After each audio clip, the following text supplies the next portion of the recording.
For dysplasia, the commonly used classification is the Crowe classification, which is a ratio of the pelvic height, and there are 4 groups. I'm not going to go into details, but a more practical classification is the 3 classification where you combine group 2 and 3, where you have contained what is known as low or partial dislocations and high dislocations.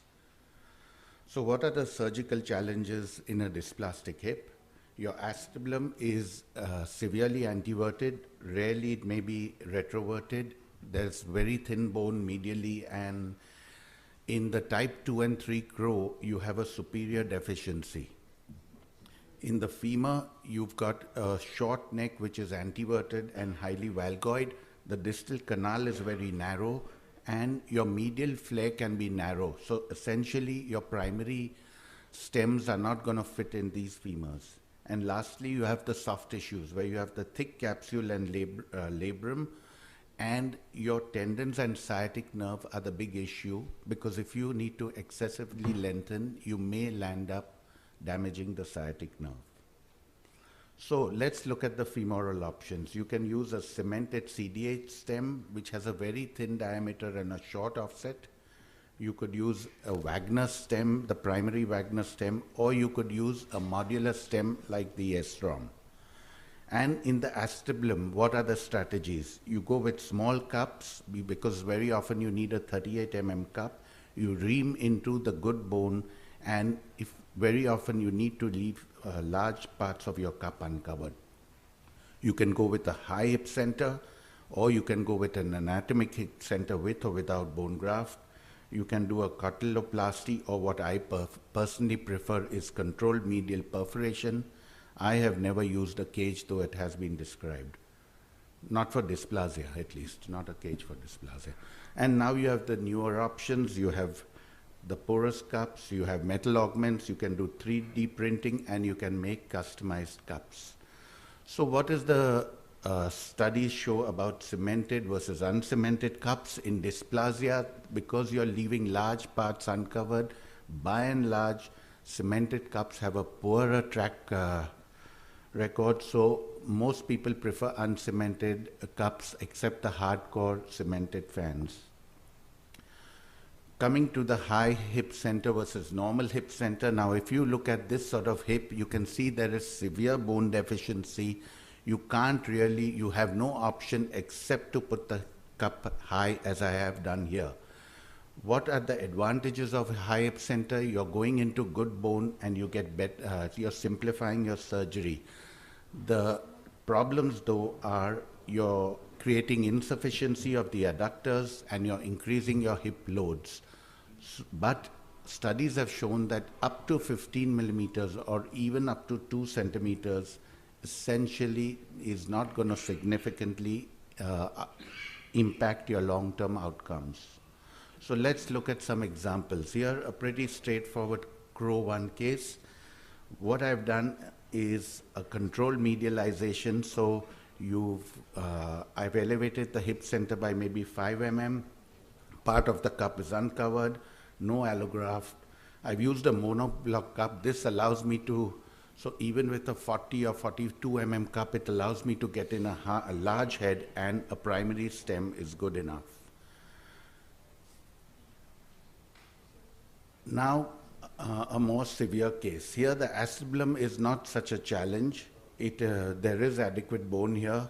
You just need to use a small cup with the controlled medialization. It is your femur which is the challenge. The canal is very narrow.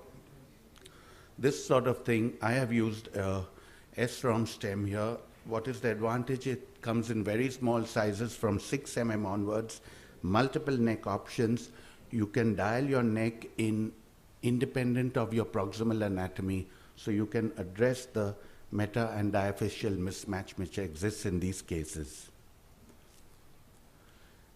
Now coming to the type Crowe 2 and 3. So you have a superior deficiency because the head has eroded and created a sort of false acetabulum there. So your options are to go high or go low. What is my personal preference? I like to put it as anatomical as possible for the cup to give you a firm grip. So I won't put it so low that I don't get a good grip on the cup, but I won't put it in the false acetabulum either.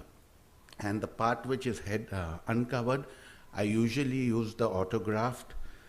The autograft does not give support to the cup. The idea of the autograft is just to build up your bone stock for the next, for the future. And if the cup is unstable, I feel there's slight instability in the cup, then I'll use a metal augment. So here you can see a case where it's a type 2 Crowe. I've used a standard cup with a bone graft and a Wagner type of stem. The advantage of the Wagner stem, again, it comes in very small sizes.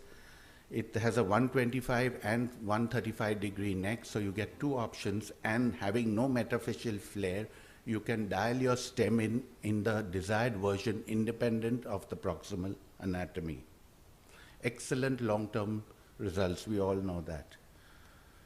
Now coming to the autograft. Does the autograft really work is a slightly debatable issue. Here you can see a case of mine. I've done an autograft, but see what happens after 2 years. The autograft largely, very often gets resorbed, which is why you cannot rely on the autograft to give you primary stability. And if you want primary stability, you need to use a metal augment.